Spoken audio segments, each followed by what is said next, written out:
Are you ready for the elements, Rodney? Rod. Yes. Are you ready for the elements on Saturday? Dan, I just looked out the window, and it's starting to snow. It's absolutely crazy. And who the heck, Sam Flood, our producer, got us out, take us from the nice, cozy studio and put us on this field. It's snowing, Dan. Okay, are we going to be tough on the set? What are we wearing? Because we all have to do the same thing. I don't know what the heck you and Tony Dungy are wearing. I'm wearing hats. I'm wearing gloves. I'm wearing a scarf. I'm going to Bass Pro Shops after this, and I'm getting me some long underwear. But when you played, did you play in a game where the cold actually affected the game? Oh, no question about it. I played, and not necessarily even from snow, but it was just the frigid temperatures. We used to see the Colts come in here, and you saw those guys, those wide receivers.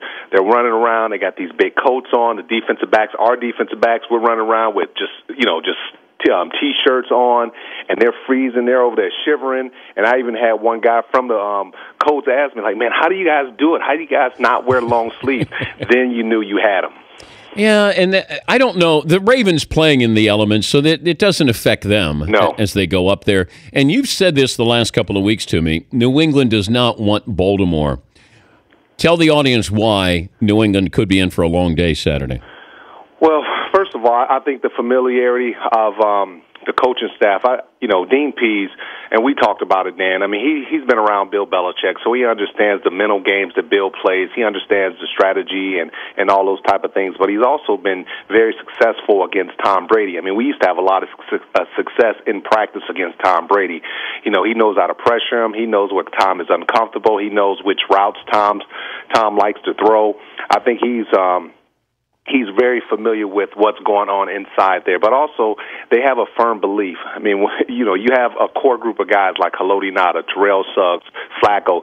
They truly believe when they look at this Patriots roster, they say, yeah, they got Brady, yeah, they got Gronk, but you know what? We could really take advantage of some elements of this team. And this is a veteran team. They feel like they're the 6th seed. They can come in here and just play loose and relax because the Patriots are the number 1 seed. They have all the pressure.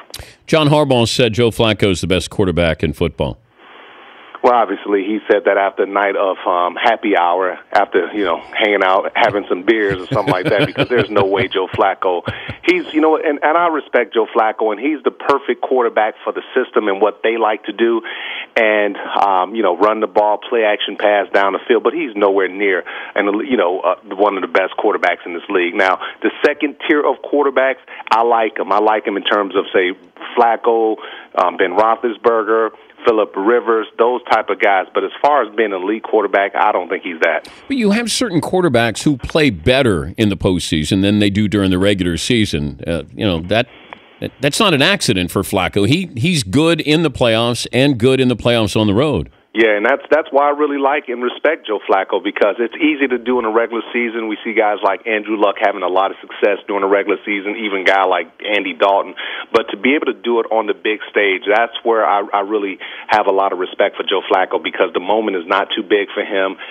He's not afraid. He goes out there, he plays relaxed, and regardless if it's the first game of the season, the 8th game of the season, or if it's the AFC Championship game, he seems to play the same way, and I love that mentality from him. Rodney Harrison, Football Night in America, former Patriot safety, joining us, Dan Patrick Show. How do you cover Gronkowski? With 2 guys. You have to cover him with 2 guys, and I think defense coordinator Dean Pease understands that. But he also understands that Rob's going to get some catches.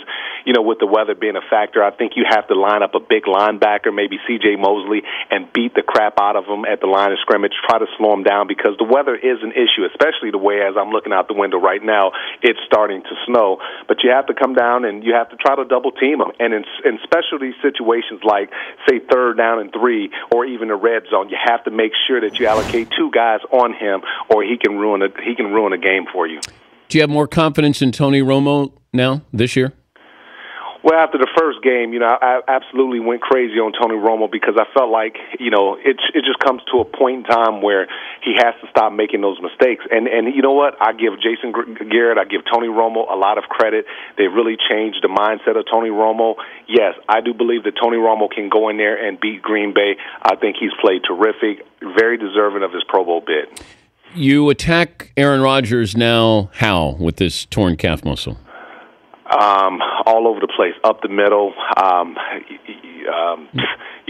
Every time you get a chance to hit him, you hit him. You don't try to step on his leg, but you hit him. You know, you hit him real hard, and you show him different looks. And the one thing about Aaron Rodgers and Mike McCarthy, of course, he comes out and he says he had a great week, and he really didn't. He really didn't notice anything. But it's one of those things as with the weather, and you know, a lot of times you get dehydrated in the summertime, but in the wintertime, it seems like you catch cramps too. It's been 40, 30 degrees, and I've caught a lot of cramps. It's something that, you know, you just can't forget. Aaron Rodgers, he's hurt, and it should affect him on Sunday. Did you buy Ndamukong Suh's excuse that his feet were numb and he didn't know he was stepping on Aaron Rodgers? No, that's a bunch of crap, and he knew exactly what he was doing. And, you know, the thing that really stood out to me was he took his weight off his front leg, and he backed up on Aaron Rodgers. He knew exactly what he's doing. And coming from a guy like me who played on the edge, you know little things like that. Like if I tackle a guy, you get up, you push him off, and you shove your forearm down his throat.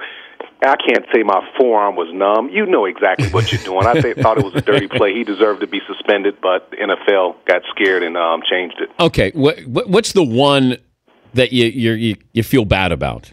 That maybe you crossed the line on a hit, or what you did getting up or stepping on somebody accidentally? I really don't feel bad because it's part of the game. I don't feel like I was dirty. People thought I was dirty, but I didn't feel like I was dirty. And one thing that I tell you, Dan, I never went at a guy's knees where I purposely tried to blow out his knees. You know, you saw Reggie Nelson of the Cincinnati Bengals. He lays out Le'Veon Bell, and that's one of those things, man. This is a young kid trying to make his money. Give him the opportunity to support his family and make money and have a long career. Why the heck would you go at his knee? I thought it was cheap. I mean, yes, it's within the rules, and this is what the NFL is starting to encourage. But, man, play on player, you got to take care of your brother, man. You can't go at his knees. That was such a punk shot. Peyton Manning's arm. Something's up with this, Rod. Yeah, he's old, Dan. But does he have is he an old arm or is he a dead arm? I think it's a little bit of both. I think as the season has gone on, I think he's really tired, he's stiff, and he can't get it out. But the one thing I do this last couple weeks of just getting rest, probably getting a lot of treatment, and allowing him to get these massages to kind of loosen it up, I think it's really helped him. I think they had to have that first-round bye. But this is a game that they should go out and win. They should be able to run the ball. They should be able to pass the ball. They should have their way with the Colts. Did you ever sack Manning? I don't think I sacked Manny. I think I hit him one time, but that's not the way to really have success against Peyton, is blitzing him and those things. You have to show him some different looks, kind of beat up the receivers, eliminate the big plays, and hopefully when you get down in the red zone, hold him to field goals. But you picked him off. You have a couple interceptions from Peyton? Yeah, the thing about Peyton is when he was younger, had at times overconfident in his arm, and he would, everywhere he would look, he's not going there. So wherever he's looking, go the opposite way, because that's what he tries to do. He wants to look off the safeties, and I was fortunate to be able to have success against him. Would you ever ask Peyton Manning to sign a ball that you picked off? You know what? If I saw him, I would say, hey, Peyton, can you, yeah, why not? I mean, he's the great Peyton Manning, and, you got to, trust me, Dan, I won some Super Bowls, won a lot of playoff games, but to be able to pick off Peyton Manning, the guy that you worried and you stressed out about so much the week before you played him, man, it was just, it would be awesome if he could do something like that. Okay, how many Hall of Fame quarterbacks have you picked off? How many what? Hall of Fame quarterbacks. Warren Moon, John Elway, Steve Young, I think, Peyton Manning.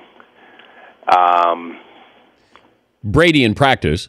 Oh, Brady in practice, so awful. It was so easy picking Brady off in practice, and he would get so mad and so upset and chase me around and MF me and call me out my name. You thought he's bad on the sideline. Just imagine how he is in practice. And another guy that I used to pick off a lot was Matt Castle. Oh, he was easy money. Man. Can the Panthers beat the Seahawks? No. Okay. All right. Tony Dungy thinks that Panthers have that recipe to be able to do. I think they make it an ugly game, and therefore they can stay in the game. But and I want to ask you this. Hold on, Dan. Okay. Tony Dungy said that. I love Coach to death, but it's the same sell job that he had to tell his team to come in there in Gillette Stadium in the frigid temperatures and beat us too. So it doesn't surprise me. Okay. That's a little jab at Tony. If the Panthers win, you will do what? If the Panthers win, I'll wear, and what would I do if the Panthers beat the Seahawks? What do you want me to do? You want me to fly out to Connecticut no. or wherever you do your show and wear a full Panthers and just uniform? Perfect. Okay. Yeah, I would like that. That would be good. Does Seattle's defense belong in the conversation with great defenses of all time? I think last year definitely, their defense last year. This year, the defense has played a lot better since Bobby Wagner has come back. I think it comes down to how they finish.